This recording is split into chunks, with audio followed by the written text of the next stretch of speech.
Welcome to the hot seat with Mr. White with another video Usher reveals the untold truth about. Clive Davis mentoring Diddy, so thanks for watching. Are in my area. Got it. But what I'm saying to you is Clive Davis, the web around him, the network that he's created, it's a network of evil. Pete and Clive Davis, have they ever had anything past business? He loves the ability to manipulate and control people. Why? Most likely because he was victimized by his mentor. Moved to New York City, and I lived with Sean Puffy Combs for a year. That's the crazy. But you were 13. What were you seeing? I went there to see the lifestyle, right? And I saw it, and it was, but I don't know if I could indulge and understand what I was even looking at. Clive Davis's name is a synonym for the ultimate record man. In terms of success, influence, longevity, and the artists and executives he has mentored, he has no peers and probably never will. To give just one example, in 1972, he told a young Bruce Springsteen that the debut album he'd just submitted didn't have any songs that would get played on the radio. Dejected but determined, that night Springsteen wrote Spirit in the Night and Blinded by the Light, and thanks Davis to this day for the tough love that spawned those two now classics. But not every side of Davis is as glittery as his remarkable career, at least going by what singer Usher Raymonds believes. As you may be aware, one of Clive Davis's mentees is Bad Boy founder Diddy.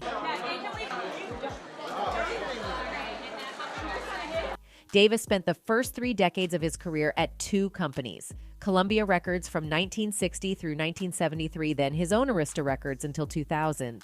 He spent much of the 4th decade as a rock in a stormy sea while a corporate battle tried and failed to best him, with only his job titles and company names changing. His business cards sprawled across what was formerly the Sony BMG Music Group, comprising those companies as well as RCA Records and his own J Records, until he was named Chief Creative Officer of Sony Music Entertainment in 2008, a role he continues to hold. It is due to this impeccable longevity that Diddy crossed paths with Davis, with the then young New Yorker picking up a few lessons from the legendary music executive. But while both executives may have produced some of the best songs to ever hit the radio, their reputations are not crystal clear, especially in regard to how they handled young artists in their respective record companies. In 1993, Diddy, in partnership with Sony, would form Bad Boy Records, which quickly became one of the biggest record labels in the music industry thanks to its incredible roster, including the likes of The Notorious Big, Danity Kane, Total, Cassie, and 112, to name a few. Back in the 90s, Bad Boy Records had dominated the charts with countless hits, which is just one of the ways Diddy has now become one of the richest music moguls in Hollywood. Yet despite all the success he had with the label, by the early 00s, things had taken a shift, with many of its artists complaining about failing to see any royalties from their music sales. That, along with creative differences with Diddy, who's now worth $900 million, would slowly but surely see Bad Boy Records experience a speedy downfall when a dozen of its artists were ready to leave the company, even if it meant they would never see the same kind of success they had in their heyday. Allegedly, Puffy, as others prefer to call him, learned from Clive Davis, one of the first Hollywood gatekeepers, how to frustrate new artists. Diddy's record label undoubtedly changed the face of hip-hop after signing the Notorious Big, who would become the best-selling artist on its roster, with sales surpassing 28 million albums in the U.S. alone. The father of 6 also saw mainstream success with Craig Mack and Faith Evans, who released 3 albums under the Bad Boy brand, before signing over to Capitol for the release of her 4th record, The First Lady, in 2005. According to the Los Angeles Times, just 3 years after launching the company, Diddy had logged an incredible $75 million in album sales, so there was definitely a lot of money being made behind the scenes. Yet, a lot of artists who signed with the firm would later complain about not getting paid for their work. It would appear Diddy, learning from his mentor Clive Davis, manipulated, exhorted, and produced so many failed careers. He allegedly also groomed some of his young male artists. In a since-deleted Instagram post posted in January 2020, former Bad Boy recording artist Mace, who was also known as one of Diddy's closest friends during his heyday, went off on his former boss for allegedly still owing him his publishing from 24 years ago, which he had paid $20,000 for at the time. Your past business practices knowingly has continued, purposely starved your artist, and been extremely unfair to the very same artist that helped you obtain that icon award on the iconic Bad Boy label, he wrote. For example, you still got my publishing from 24 years ago in which you gave me $20K, which makes me never want to work with you as any artist wouldn't after you know someone is robbing you and tarnishing your name when you don't want to comply with his horrendous business model.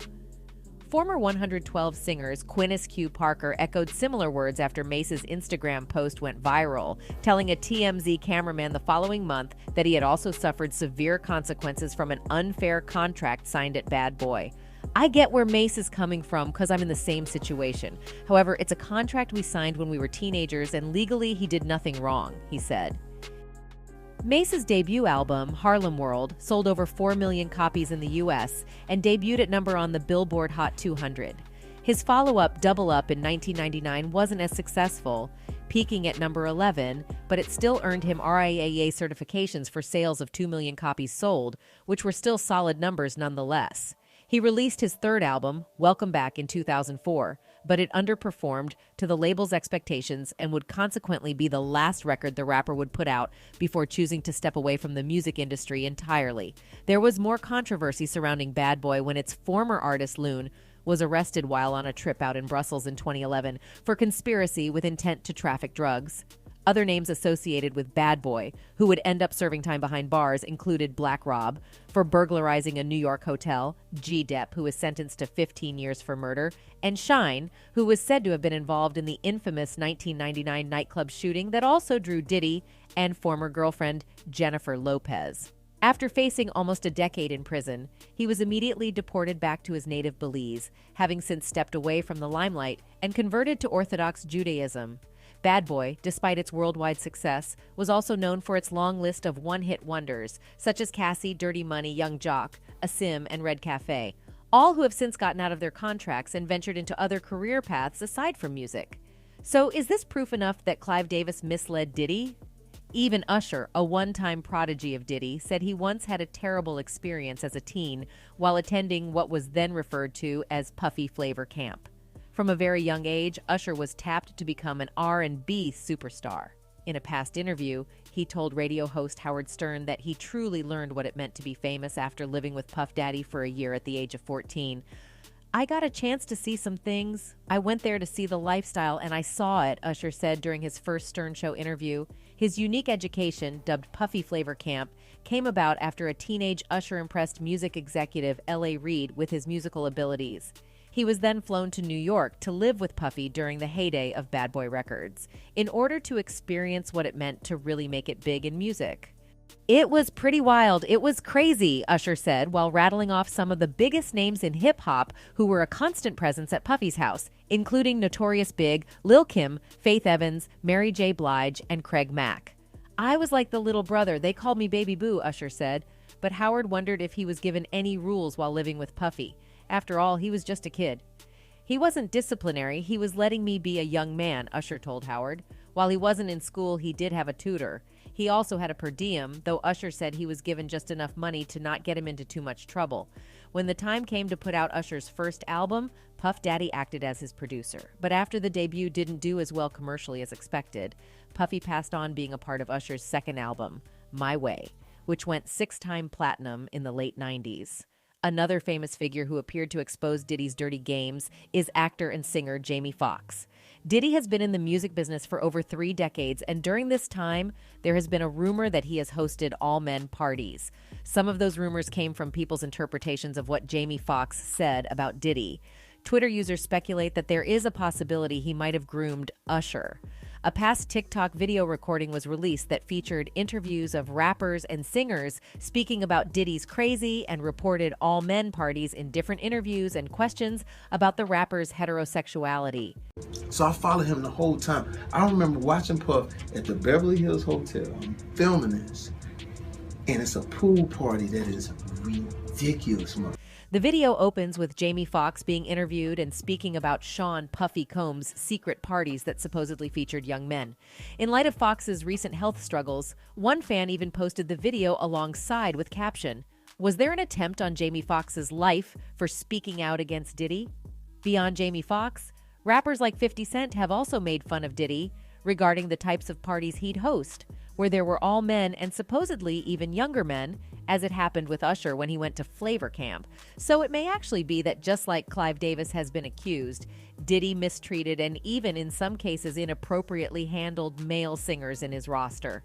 One eagle-eyed fan tweeted, "Sean Diddy Combs was given his bad boy imprint by Arista's Clive Davis, who is openly gay." What Sean had to do for riches is not uncommon for successful black men in entertainment and politics. All that glitters is not gold. Run your race. Let the next man run his. With a second one alluding that the two music executives had one affair. In the post, the user wrote, "I get in my dad's car and the first thing he asks me is, 'Win, did you know Diddy is Clive Davis's lover?' Well, there you have it."